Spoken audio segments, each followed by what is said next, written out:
సంగమా,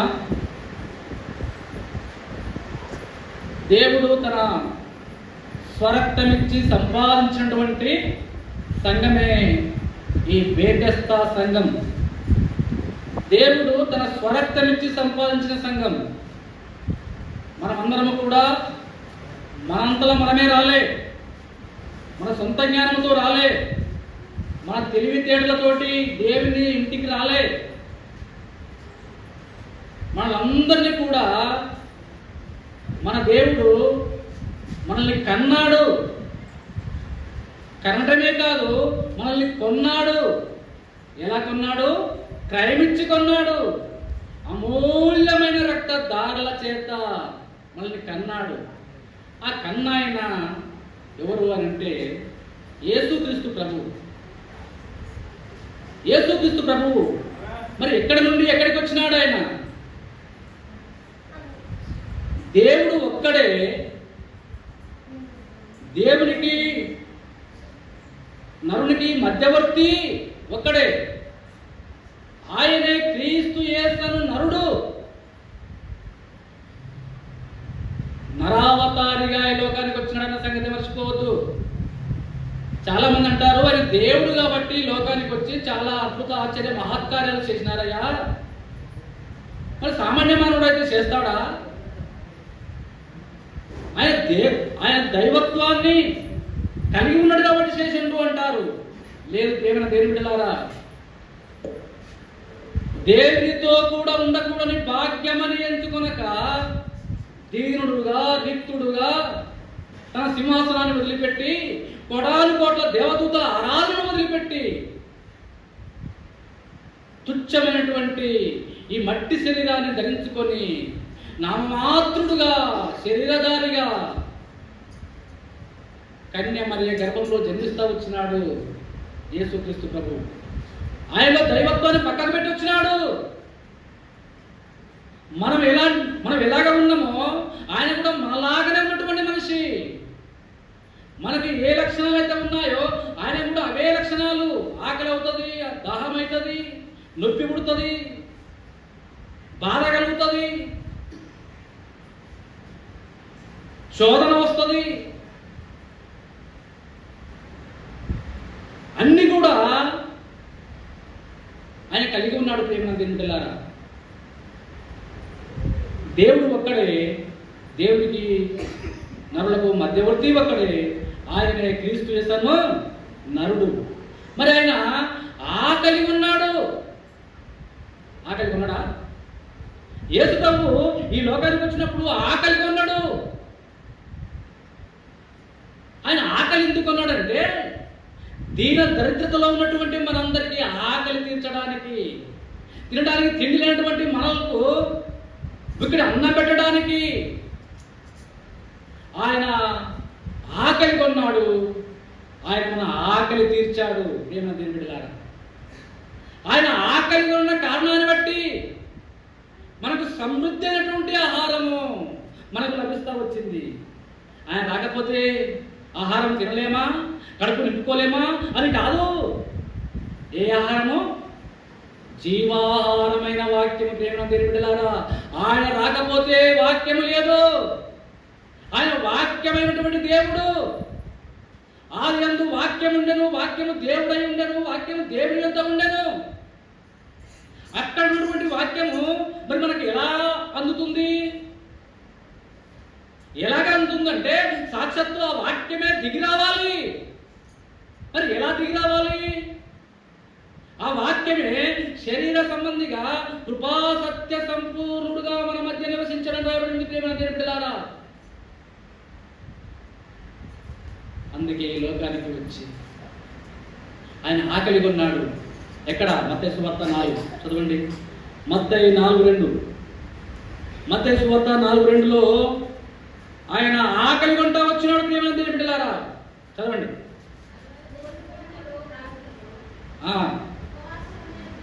ఉపవాసం ఉండిన పిమ్మట ఆయన ఆకలి కొనగా చాలు. ఆయన ఎన్ని దినాలు ఉపవాసం ఉన్నాడు? 40 రోజులు ఉపవాసం ఉన్నాడు. ప్రేమ బిడ్డలారా, ఆయన ఉపవాసం ఉన్న కారణాన్ని బట్టి మనకు ఉపశమనం కలిగింది. ఏం కలిగింది? మనకు ఉపశమనం కలిగింది, విడుదల కలిగింది. కాయ కష్టము చేసి పని చేసి చేసి చేసి అలసిపోయి బుక్కెడు తిందామంటే తిండి లేనటువంటి అఘోరమైనటువంటి పరిస్థితిలో ఉన్నటువంటి ఆ ఇశ్రాయేలీయుల సంగతి చూసుకుంటే వాళ్ళకు ఉపశమనం ఉందా? కనీసం వాళ్ళకు సేద తీర్చుకోవడానికైనా సమయం దొరికిందా వాళ్ళకి? ప్రియమైన దేవుని బిడ్డలారా, యేసుక్రీస్తు ప్రభువు నరావతారిగా లోకానికి వచ్చి 40 రోజులు ఉపవాసం ఉన్న కారణాన్ని బట్టి మనకు ఉపశమనం కలుగుతూ వచ్చింది. మన ఆకలి తీరుస్తూ వచ్చినాడు. మరి ఎలాగ తీర్చినాడు ఆయన ఆకలి? మన ఆకలి ఆయన ఎట్లా తీర్చినాడు? ఏ విధంగా తీర్చినాడు అంటే వాక్యానుసరమైనటువంటి, చూడండి, 2 చేపలు 5 రొట్టెలు. చూడండి ఎక్కడ అది? మత్తయి 14:15. మత్తయి సువార్త 14:15. మత్తయి సువార్త 14:15.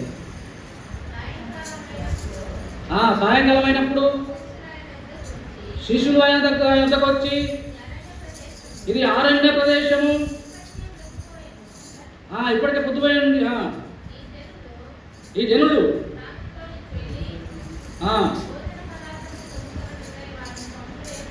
భోజన పదార్థాలు కొనుక్కోవడకై వారిని పంపివేయని చెప్పగా యేసు, వారు వెళ్ళనక్కర్లేదు, మీరే వారికి భోజనం పెట్టడని వారితో చెప్పగా, వారు ఇక్కడ మన యొద్ద 5 రొట్టెలు 2 చేపలు తప్ప మరి ఏమీ లేవని ఆయనతో చెప్పిరి. అందుకు ఆయన వాటిని నా యొద్దకు తెమ్మని చెప్పి పచ్చిక మీద కూర్చుండుడని ఆజ్ఞాపించి ఆ 5 రొట్టెలను 2 చేపలను పట్టుకొని ఆకాశం వైపు కనులెత్తి ఆశీర్వదించి ఆ రొట్టెలు విరిచి శిష్యులకు ఇచ్చాను. శిష్యులు చూడండి వడ్డిస్తా వచ్చినారు. ఆహారం సమృద్ధి అయినటువంటి ఆహారము. ఎంతమంది అంట? 5,000 మంది పురుషులు పిల్లలు కాగానే. ఎన్ని రొట్టెలు? 5 రొట్టెలు 2 చేపలు. జన సమూహానికి ఆకలి తీర్చగలిగినటువంటి యేసయ్య ఆయన ఆకలి ఉన్నాడండి. దేవుని ఆయన ఆకలి ఉండటం ఏమిటి? 5,000 మందికి 2 చేపలు 5 రొట్టెలతోటి 5,000 మందికి ఆహారం పెట్టగా ఆయన ఆకలి కొన్నాడు అంటే, ఆయన ఆకలి కొనకపోతే మన ఆకలి తీర్చబడదు. కాబట్టి నీ కొరకు నా కొరకు ఆయన ఆకలి కొన్నాడు. మన ఆకలి తీర్చిన సంగతి మర్చిపోవద్దు. యేసయ్యా, నేను కూడా ఈ లోకములో వాక్యాహారం దొరకక చచ్చిపోయినటువంటి నిర్జీవమైనటువంటి స్థితిలో ఉన్నప్పుడు నా కొరకు ఈ లోకానికి వచ్చి సమృద్ధి అయినటువంటి ఆహారము, శరీర సంబంధమైనటువంటి ఆహారమే కాకుండా జీవాహారాన్ని కూడా నాకు ఇచ్చిన వయ్యానికి వందనాలు. చూడండి, 2వది ఆయన దప్పికొన్నాడు. యోహాను సువార్త 19:28. యోహాను సువార్త 19:28.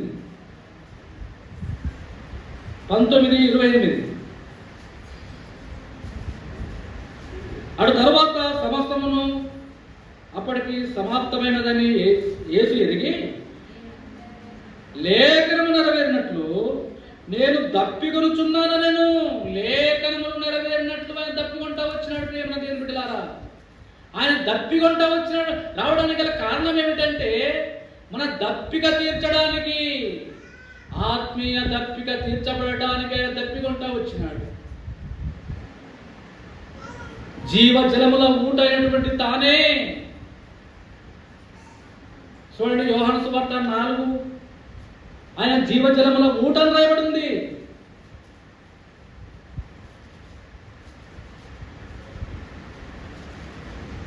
ఆయన జీవజలముల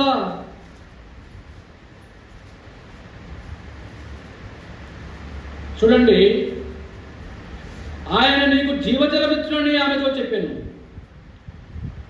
జీవజలముల ఊట ఆయనే. చూడండి, నేనిచ్చు నీళ్లు త్రాగువాడు ఎప్పుడు నువ్వు దప్పికొనడు.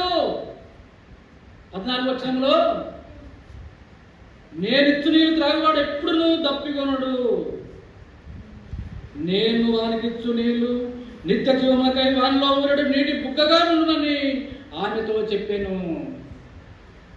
కలవరి శిలువలో ఆయన దప్పికొనడానికి గల కారణాలు ఏమిటి అని అంటే, మన దాహార్తిని తీర్చడానికి, మన ఆత్మీయ దాహార్తిని తీర్చడానికి ఆత్మదేవుడైనటువంటి యేసుక్రీస్తు ప్రభువు ఈ లోకానికి వచ్చినాడు. ప్రియమైన దేవుని బిడ్డలారా, ఆత్మీయ దప్పిక తీర్చబడిందా? ఆత్మీయ ఆకలి తీర్చబడిందా? ఈ అనుభవాలు కలిగి మనం ఆరాధన చేసే వారంగా ఉండాలి. మూడవదిగా ఆయన అలసిపోతా వచ్చినాడు. చూడండి, అలసిపోతా వచ్చినాడు. యోహాను సువార్త 4:10. యోహాను సువార్త 4:10 చదవండి తీసేవాళ్ళు. అందుకు యేసు, నువ్వు దేవుని వరమును నాకు దాహం ఇమ్మని 4:10. ఆయన అలసిపోయి యాకోబు దగ్గరికి వస్తాడు. అక్కడ యాకోబు బావి ఉండేది కనుక యేసు ప్రయాణం వలన అలసి ఉన్న రీతినే ఆ బావి దగ్గర కూర్చున్నాడు. అలసి ఉన్న ప్రకారం ఆయన సామాన్య మానవుడు అలసిపోయినట్టు అలసిపోయినాడు. దేవుడే కదా. ఎందుకు అలసిపోవలసి వచ్చింది? దేవుడే కదా. ఎందుకు దప్పిక కొనవలసి వచ్చింది? ఆయన దేవుడే కదా. ఎందుకు ఆకలి ఉంట కొనవలసి వచ్చింది? ప్రియమైన దేవుని బిడ్డలారా, నా ఆకలి తీర్చడానికి ఆయన ఆకలి కొన్నాడు. నా దాహార్తిని తీర్చడానికి ఆయన దప్పిక కొన్నాడు. నీకు నాకు విశ్రాంతిని ఇవ్వడానికి ఆయన అలసిపోయినాడు. ఆయన అలసిపోయినాడు. మనకు విశ్రాంతి దొరికింది. ఎక్కడ ఉంది ఆ విశ్రాంతి? మత్తయి సువార్త 14:28. ప్రయాసపడి భారం మోసుకొని పోతున్న సమస్త జనులారా, మీరు నా యొద్దకు రండి, నేను మీకు విశ్రాంతిని ఇస్తాడు. విశ్రాంతిని ఇవ్వడానికి ఆయన అలసిపోతా ఉన్నాడు. మనమైతే విశ్రాంతి పొందుతున్నాం.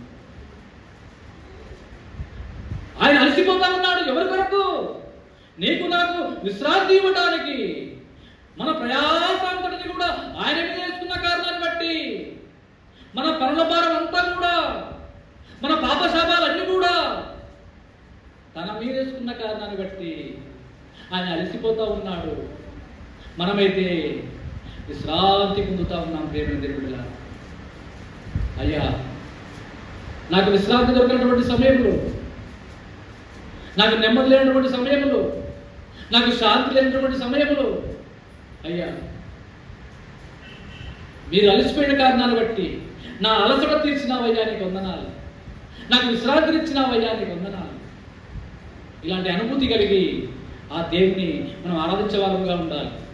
మనం ఏం చూస్తున్నాం ఇక్కడంటే, యేసుక్రీస్తులో మానవత్వాన్ని చూస్తున్నాము, దైవత్వాన్ని చూస్తున్నాము. యేసుక్రీస్తులో మానవత్వాన్ని చూస్తున్నాము. మానవుడు ఏ తీరుగా ఆకలి కొంటాడో, ఏ తీరుగా దాహం కొంటాడో, ఏ తీరుగా అలసిపోతాడో, ఇవన్నీ కూడా మానవునికి సహజంగా వచ్చేటువంటి అలవాటు. ఆయన దైవత్వము, ఆయన దేవుడు, ఆయన యొక్క దేవుడి స్వరూపి కాబట్టి ఆయన ఆకలి తీరుస్తా వచ్చినాడు, దప్పిక తీరుస్తా వచ్చినాడు, విశ్రాంతినిస్తా వచ్చినాడు. దేవుని పిల్లలు, మరి దైవత్వాన్ని పక్కకు పెట్టి వచ్చినాడు కదా. మరి ఎక్కడిది దైవత్వం అని అంటే, తండ్రి ఏ ఆజ్ఞనైతే తండ్రి దగ్గర ఏ ఆజ్ఞ తీసుకుని వచ్చినాడో ఆ ఆజ్ఞ ప్రకారము తండ్రి చెప్పిన ప్రకారం జీవిస్తున్నాడు కాబట్టి, పాపము లేకుండా, పాపము చూడకుండా, పాపము వినకుండా, పాపములో జీవించకుండా, పాపలోకములో కూడా ఆయన తన దైవత్వాన్ని నిరూపించుకున్నాడు. ప్రియమైన దేవుని బిడ్డలారా, ఇది ఎలా సాధ్యం అంటే యేసేగా సాధ్యము. మనం కూడా అలాగే ఉంటే, యేసును పోలి ఉంటే మనం కూడా సామాన్య మనుషుడు అపోస్తులైన పౌలు మనలాంటి మనిషి కాదా? అపోస్తులైన పౌలు ఎవరి పరం నుంచి దిగి వచ్చినాడా? సాక్షాత్తు ఆ దేవుడు ఏం చెప్పిండో అది చేసినాడు కాబట్టి నేను క్రీస్తుని పోలి నడుచుకున్నాను, మీరు నన్ను పోలి నడుచుకోనండి.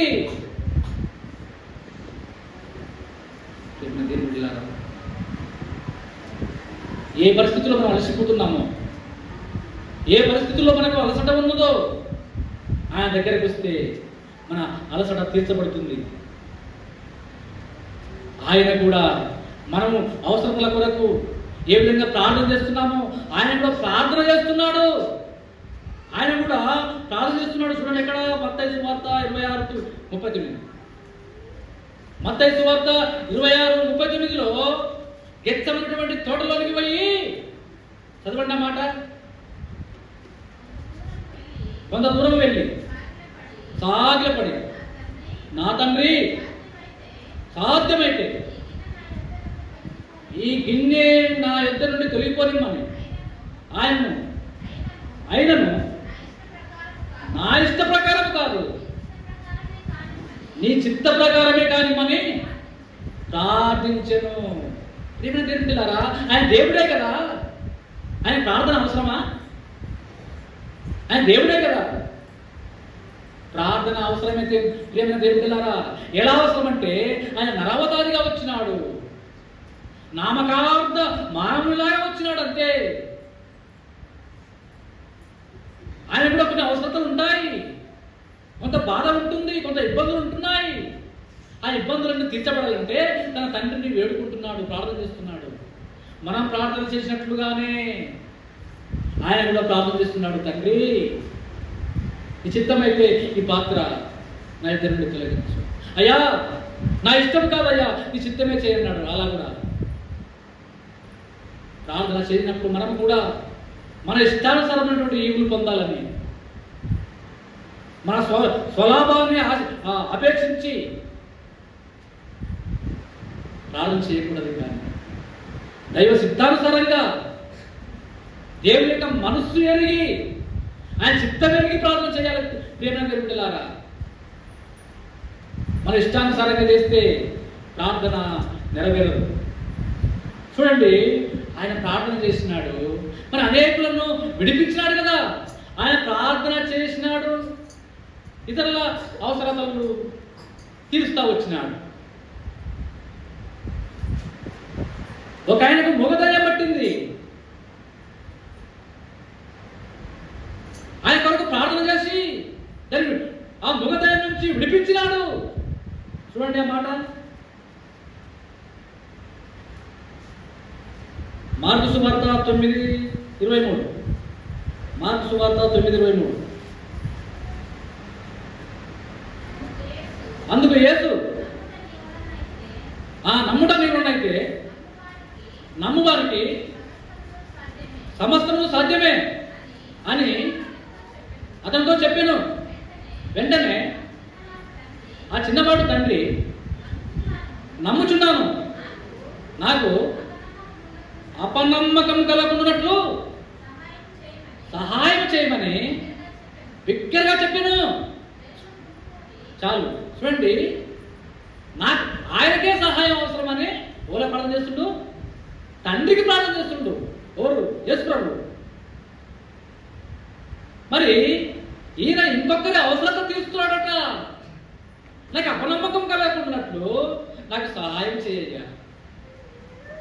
ప్రియమైన దేవులారా, ఆయన మానవుడుగా తన తండ్రికి ప్రార్థన చేస్తున్నాడు. ఆయన దేవుడుగా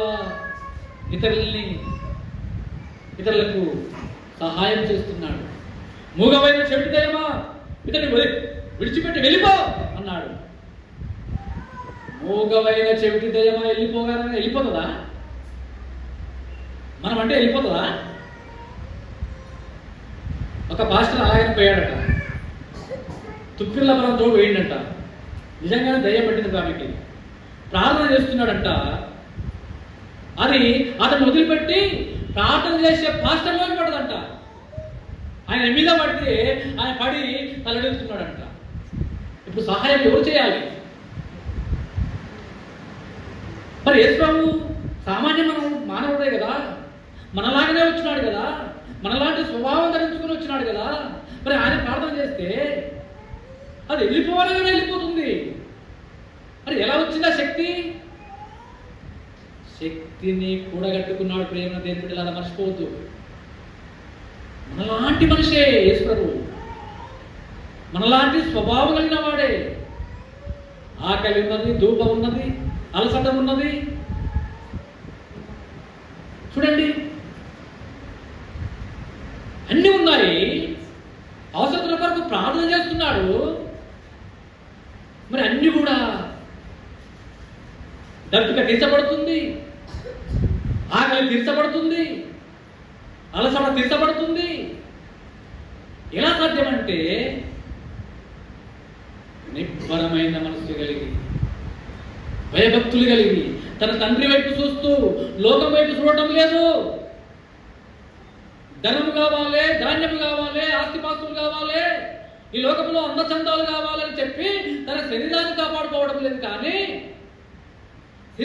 శరీరాన్ని తుచ్చమైన దానిగా ఎంచుకొని ఆత్మానుసారముగా ఆత్మకు ఆహారం పెట్టేవాడుగా ఉన్నాడు.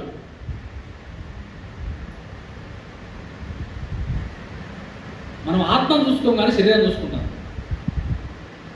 నరుని ఆత్మ యెహోవా పెట్టిన దీపము. ఆ దీపం ఎట్లా పోనీ ఎలా?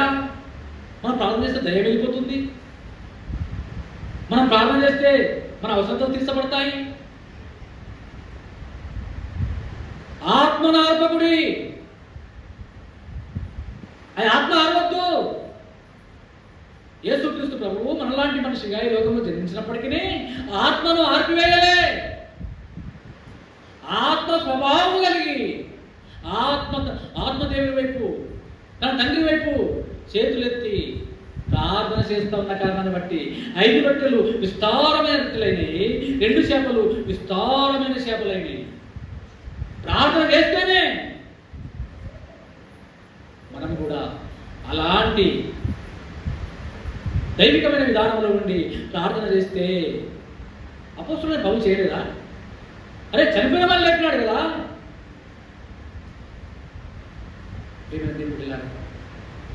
ఆయన కూడా మనిషి. ఎలా చేయగలిగినాడంటే దైవికమైన విధానంలో జీవిస్తున్నాడు కాబట్టి, విశ్వాసంతో జీవిస్తున్నాడు కాబట్టి, విశ్వాస సహితమైన ప్రార్థన ఆ రోగిని స్వస్థపరచును, అతని లేపును. యాకోబు పత్రిక 5:15 ప్రకారంగా ప్రేమ దేవుని బిడ్డలారా ఆయన కూడా ఏం చూస్తున్నాం? మనం ఇప్పుడు ప్రార్థన చేస్తున్నాడు. చూడండి, ఆయన కలవరి శిలువలో ఆయన లోకంలో ఉన్నప్పుడు ఆయన విలపిస్తూ వచ్చినాడు. ఆయన కూడా దెబ్బలు కొడతా ఉంటే, ఒక్కొక్క శిల కొడతా ఉంటే తల్లడిల్తా వస్తున్నాడు. తల్లడిల్లిపోతున్నాడు. గడ్డం ఒక్కొక్కటిగా గుంజుతా ఉంటే నొప్పి పుడతా వచ్చింది. శుద్ధితో ఒక్కొక్క దెబ్బ కొడతా ఉంటే తల్లడిల్తా వచ్చినాడు. చూడండి, యోహాను సువార్త 11:35 ఆయనే తల్లడిల్తా వచ్చినటువంటి ఆయన చూడండి ఇతరుల కన్నీరు తుడుస్తున్నాడండి. ఎంత గొప్ప దేవుడు! ఆయన కన్నీరు ఓరు తుడవాలి. ఇప్పుడు ఆయన కన్నీరు కలుస్తున్నాడు, తల్లడిల్లిపోతున్నాడు, విలపిస్తున్నాడు. ఇతరుల కన్నీరు తుడుస్తూ ఉన్నాడు. ఎవరు? లాజరు చనిపోయినప్పుడు మరియ మార్తలు ఏడుస్తూ ఉంటే ఆయన కూడా కన్నీరు కార్చి వారిని ఓదార్చి మరణంలో నుంచి జీవంలోనికి ఆ లాజరును లేపి వారి కన్నీటి కొద్ది భాష బిందువును తుడుస్తూ వచ్చినాడు. సచిన వారిని లేస్తే ఏడుస్తారా, నవ్వుతారా, సంతోషపడతారా? సచిన వాళ్ళు దేవుడు లేపిండు. సచిన వాళ్ళు సంతోషంగా ఉంటారా, ఏడుస్తారా? అంతకుముందు ఏడ్చేటువంటి వాళ్ళను వాళ్ళ కన్నీరులను తూడ్చి సంతోషించే వాళ్ళగా చేసినాడు. బిడ్డలారా ఆయన కూడా కన్నీరు కార్చినాడు. ఒక సాధారణ మానవులాగానే ఏడ్చినాడు ఆయన కూడా. మళ్ళీ ఆయనే ఇతరుల కన్నీరు తుడుస్తూ వచ్చినాడు. ఆయన నరుడు, ఆయన దేవుడు. ఆయనలో మానవ స్వభావం ఉన్నది, దైవికమైన స్వభావం ఉన్నది. ఈ రెండు తేడాగా మనం ఇప్పుడు ఆరాధనలోకి వెళ్తున్నాం. శరీర సంబంధంగా వచ్చి మన దప్పిక తీర్చినాడు, మన ఆకలి తీర్చినాడు, మనకు విశ్రాంతినిచ్చినాడు. సాధారణమైన బాధల్లో ఈ లోకంలో దయ్యాల నుండి, రోగము నుండి, శాపం నుండి విడిపిస్తూ వచ్చినాడు. దేవుని పిల్లారా, చూడండి, ఆత్మీయంగా చనిపోయినటువంటి మనకు ఆయన జీవాన్ని కూడా ఇస్తూ వచ్చినాడు. ఇంకొక మాట వస్తున్నాం చూడండి, ఆయన 30 వెండి నాణ్యాలకు అమ్మబడ్డాడు. దేవుడే కదా, ఎందుకు అమ్మబడాలి? చూడండి, మత్తయి సువార్త 26:15. 26:15 కాదు,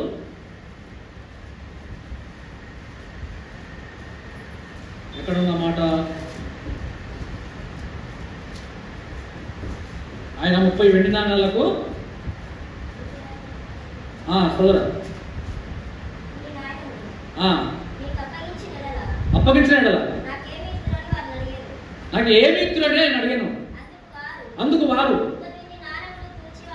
30 వెండి నాణ్యములను చూచి ఆయన ఇష్టం వచ్చినారు. యూదాకు 30 వెండి నాణ్యాలకు అమ్మబడ్డాడు యేసు ప్రభు.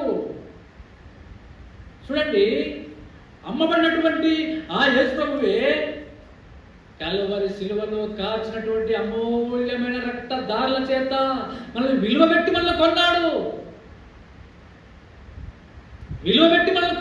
రక్తం, శిలువ రక్తం ద్వారా. చూడండి, ఎవడు ఏ విధము చేతనైనా తన సహోదరుణ్ణి విడిపించలేడు. కానీ చూడండి, నా ప్రాణ విమోచన ధనం అంట బహు గొప్పదంట. 30 వెండి నాణ్యాలు కావు, మన విమోచన ధనం అంట అసలు 30 కాదు, ఎన్ని రెట్లైనా తక్కువే. ప్రాణ విమోచన ధనం బహు గొప్పది.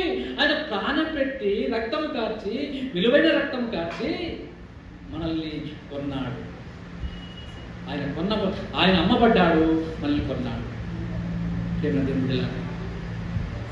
చూడండి, ఇంకొక మాట చదువుతున్నాం. యెషయా గ్రంథం 53:7. చివరిగా యెషయా గ్రంథం 53:7. ఆయన గొర్రె వలె వదకు తేబడినాడు. ఆ వదకు తేబడిన తానే గొర్రెలకు మంచి కాపరిని అనిపించుకున్నాడు.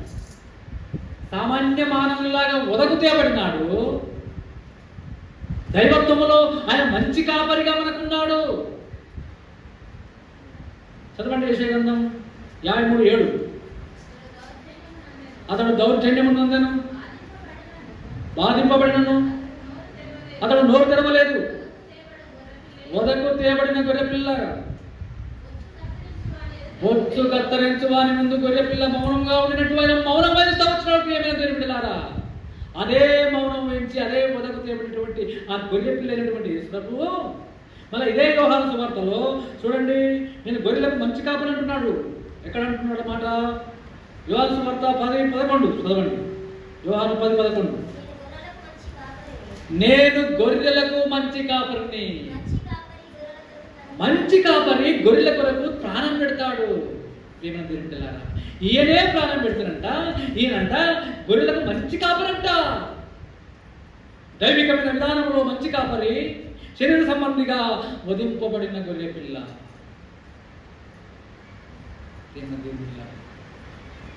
ఆరాధించే మనం ఆత్మీయ దాహార్తిలో ఉన్నప్పుడు, నా ఆత్మీయ దప్పిక తీర్చినవయ్య, ఆత్మీయమైన ఆకలితో ఉన్నప్పుడు, ఆకలి ఉన్న ప్రాణం తృప్తిపరిచే దేవుడు గారి దగ్గరికి వచ్చి నాకు తృప్తిపరిచినవయ్య. అలసడ చెంది విశ్రాంతి లేక ఐక విచారాలతోటి, అప్పుల బాధలతోటి, అనారోగ్య పరిస్థితులతోటి ఈ లోకంలో నేను ఐక విచారంలో ఉంటున్నప్పుడు, విశ్రాంతి లేకుండా ఉన్నప్పుడు నాకు విశ్రాంతినిచ్చినావు, నాకు నెమ్మది ఇచ్చినావు, నాకు శాంతినిచ్చినావు, నాకు సమాధానం ఇచ్చినావు. నా ప్రయాసం అంతా నీ మీద వేసుకున్నావయ్యా. దేవుడు ఎవరితో ఏ విధంగా మాట్లాడుతూ వచ్చినాడు, వారి వారి అనుభవాలను తన వాక్యానికి ఆపాదించుకొని ఆయన ప్రార్థన చేయడం ద్వారా మనకు విడుదల కలిగింది. అయ్యా నువ్వే ప్రార్థన చేయకపోతే,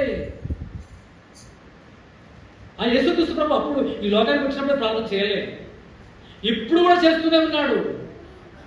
మనకు యుక్తంగా ప్రార్థన చేయటం ఎలానో జరిగేది మనకు ఆత్మ తానే తన తండ్రి కుడిపార్శ్వమున ఉచ్చరింప శక్యము కాని మూలులతో విజ్ఞాపన చేస్తున్నాడు మన కొరకు. ఇప్పటికి కూడా ఏదో మన ప్రార్థనలతోటే మనం ఏదో సాధిస్తున్నామని కాదు, మన ప్రార్థనల ద్వారానే మనం బ్రతుకుతున్నామని కాదు, మన సపోర్టుగా, మన ప్రార్థనకు సపోర్టుగా ఆయన కూడా ప్రార్థన చేస్తున్నాడు ప్రియమైన దేవుని పిల్లారా. అందుకే మనకు ఈ కృపాకాలంలో మనం జీవించగలుగుతున్నాం. ఆరాధిద్దాం ఒక సహోదరుడు ఒక సహోదరుని గుప్తంగా.